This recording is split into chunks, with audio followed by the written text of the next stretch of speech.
Hi കൂട്ടുകാരെ, ഇന്നത്തെ വിശേഷത്തിലേക്ക് എല്ലാവർക്കും സ്വാഗതം. ഇന്ന് ഗവൺമെൻറ് ആസ്പത്രിയിലെ രോഗികൾക്കായിട്ട് കുറച്ച് പൊതിച്ചോറ് കൊടുക്കാൻ വേണ്ടിയിട്ടുള്ള ഒരുക്കത്തിലാണ് കേട്ടോ. അപ്പോൾ ഒരു 5-6 പൊതിച്ചോറ് അവിടെ വിശന്ന് കിടക്കുന്ന രോഗികളുണ്ട്.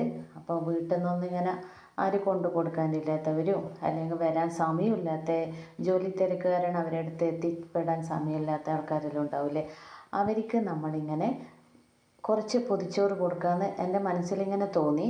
അപ്പോൾ ഞാനത് വിനോദേട്ടൻ്റെ അടുത്ത് പോയി പറഞ്ഞപ്പോൾ വിനോദേട്ടന് സമ്മതിച്ചു. അപ്പോൾ എന്താണെന്ന് വെച്ചാൽ നമുക്ക് വിശപ്പ് അറിയുന്നവർക്ക് മാത്രമേ വിശക്കുന്നവരുടെ വില അറിയുമെന്ന് പറയുന്നത് കേട്ടിട്ടുണ്ട്. അപ്പോൾ ഞാൻ വേഗം പറഞ്ഞപ്പോൾ തന്നെ വിനോദേട്ടൻ സമ്മതിച്ചു കേട്ടോ, നമുക്ക് കൊടുക്കാമെന്ന്.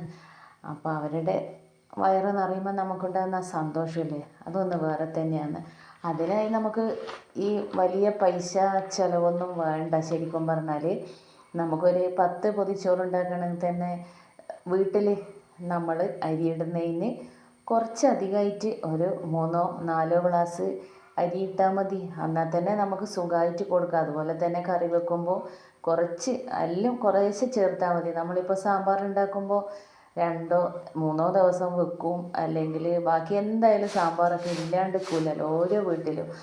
അപ്പോൾ അത് അങ്ങനെ നമ്മൾ കുറച്ചധികം എല്ലാം ചേർത്തിട്ട് നമ്മളങ്ങനെ വിശന്നിരിക്കുന്നവർക്ക് നമ്മളൊരു പൊതിച്ചോറുണ്ടാക്കി ചില ദിവസങ്ങളിൽ അങ്ങനെ കൊടുത്താൽ അതിൻ്റെ ആ ഒരു സന്തോഷമില്ലേ, നമുക്കൊന്ന് വേറെ തന്നെയാണ്.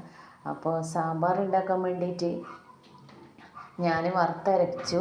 അപ്പോൾ അടുപ്പിൽ തന്നെയാണ് ഉണ്ടാക്കുന്നത്. പിന്നെ അരിയെല്ലാം ഇട്ടു കേട്ടോ. അപ്പോൾ ഇതാ വറുത്തരച്ച അരവെല്ലാം ഒഴിച്ച് കൊടുത്തിട്ട് നല്ലപോലെ ഇളക്കിയും കൊടുത്തിട്ട് വിറക് കത്തിച്ചിട്ടില്ല ആ ടേസ്റ്റില്ലേ. കുറച്ച് പ്രായമുള്ള അമ്മമാരും അച്ഛന്മാരെല്ലാം ആണെങ്കിൽ അവർക്കതൊരു പ്രത്യേക ടേസ്റ്റായിരിക്കും മൺകലത്തിലെല്ലാം വെക്കുമ്പോൾ. പിന്നെ ഞാൻ പരിപ്പ് കുക്കറിലിട്ടിട്ട് ഇപ്പുറം വേവിക്കാൻ വെച്ചിന്.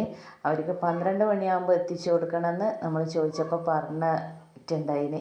അപ്പോൾ ഞാൻ വേഗം പരിപ്പ് വേവിച്ചിട്ട് ആ വെന്ത കഷ്ണത്തിലേക്ക് ഇട്ട് കൊടുക്കുക ചെയ്തത്. അപ്പോൾ കുറച്ച് വേണമെങ്കിൽ സാമ്പാർ പൊടി ഒരു പൊടിക്ക് ഇട്ടാൽ മതി. ആർക്കും അങ്ങനെ പറ്റിയിട്ടില്ലെങ്കിൽ വെച്ചിട്ട് ഞാൻ അധികം ചേർത്ത് കൊടുക്കുന്നൊന്നുമില്ല. മല്ലി മുളകും വറുത്തിട്ട് തന്നെയാണ്.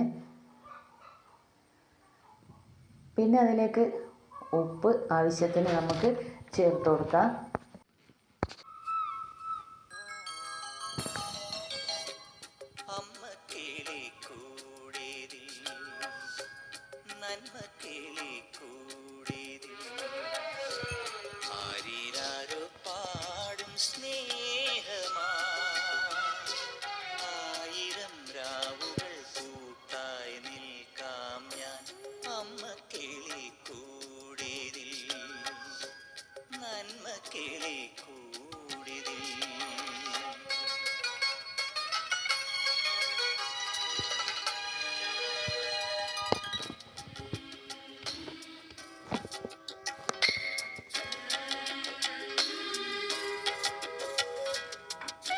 അങ്ങനെ എൻ്റെ സാമ്പാറെല്ലാം റെഡിയായിട്ട് ഇവിടെ വറവും കൂടി ആക്കിയിട്ടുണ്ട്.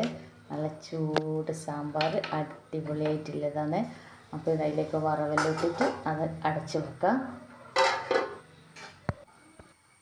അപ്പോൾ ഇനി ഞാൻ ഉണ്ടാക്കുന്നത് ഒരു കൂട്ടുകറിയാണ്.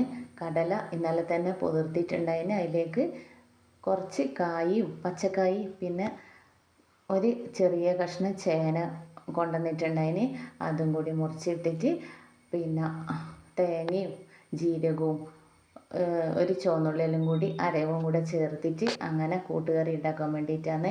ഇത് പച്ചപ്പയറാണ്. പച്ചപ്പയർ കുറച്ച് അധികം വാങ്ങിയിട്ട് അതും അങ്ങനെ തന്നെ തേങ്ങയും വെളുത്തുള്ളി എല്ലാം ഒന്ന് ചതച്ചിട്ടിട്ട് മുളക് ഉള്ളിയെല്ലാം ഇട്ടിട്ട് അങ്ങനെ അതും ആവിയിൽ വേവിച്ചെടുക്കുകയെന്ന് കേട്ടോ. ഉപ്പേരി നമ്മളെ അപ്പോൾ എൻ്റെ കൂട്ടുകറിയെല്ലാം ഇടാൻ റെഡി ആയിട്ടുണ്ട് കേട്ടോ. ഇനി അതിലേക്ക് വറവാക്കുക വേണ്ടത്. അതുപോലെ തന്നെ ഉപ്പേരിയിൽ വെള്ളമെല്ലാം വറ്റിയിട്ട് നല്ലോണം ആവിയിൽ നല്ല സുഖത്തിൽ വെന്തിട്ടുണ്ട്. അപ്പോൾ അതിലേക്ക് വറവിടാൻ വേണ്ടിയിട്ട് ഞാൻ ഒരു പാൻ അടുപ്പിൽ വെച്ച് എണ്ണ ഒഴിച്ച് കൊടുത്തു, കടുക് ഇട്ട് കൊടുത്തു. ഇനി കുറച്ച് ഉഴുന്നുപരിപ്പ് കൂടി ചേർത്ത് കൊടുക്കണം. പിന്നെ ഇതാ കറിവേപ്പില ചുവന്നമുളക്, പിന്നെ കുറച്ച് തേങ്ങ ഈ കൂട്ടുകറിക്ക് നല്ലോണം ചേർത്ത് കൊടുത്തിട്ടാണ് അതിൻ്റെ ആ ഒരു ടേസ്റ്റ് അന്നേരം വരും കേട്ടോ. ഉഴുന്നുപരിപ്പും തേങ്ങയെല്ലാം അതിൻ്റെ ആ ഒരു ടേസ്റ്റ് കൂട്ടുകറീൻ്റെ. അപ്പോൾ അത് നല്ല ബ്രൗൺ കളറാകുമ്പോൾ നമുക്ക് അതിലേക്ക് എടുത്തിട്ട് ഒഴിക്കുക.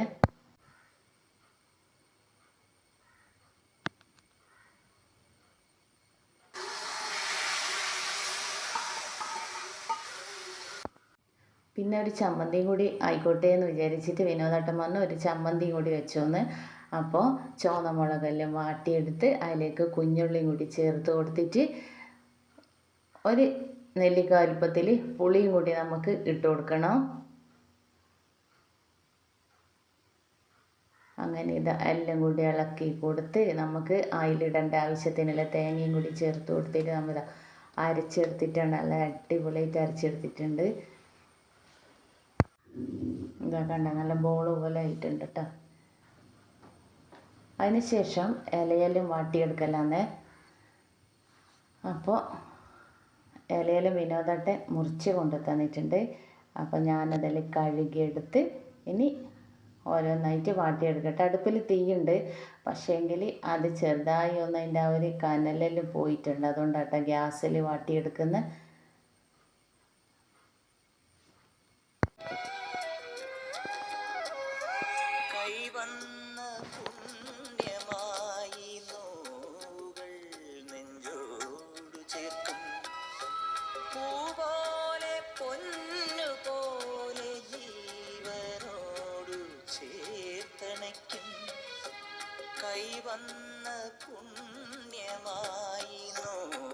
നിങ്ങളും ഇടയ്ക്കൊക്കെ ഇങ്ങനെ ചെയ്യാറുണ്ടെങ്കിൽ ചെയ്യുന്നത് നല്ല കാര്യമായിരിക്കും. ഇല്ലെങ്കിൽ ഒന്ന് ട്രൈ ചെയ്ത് നോക്കൂ കേട്ടോ. അപ്പോൾ നിങ്ങളും ഇങ്ങനെ ചെയ്യാറുന്നവരാണോ? നിങ്ങളുടെ അടുത്ത് ഇങ്ങനെ ആരെങ്കിലും ഉണ്ടെങ്കിൽ ഒന്ന് സഹായിക്കൂ.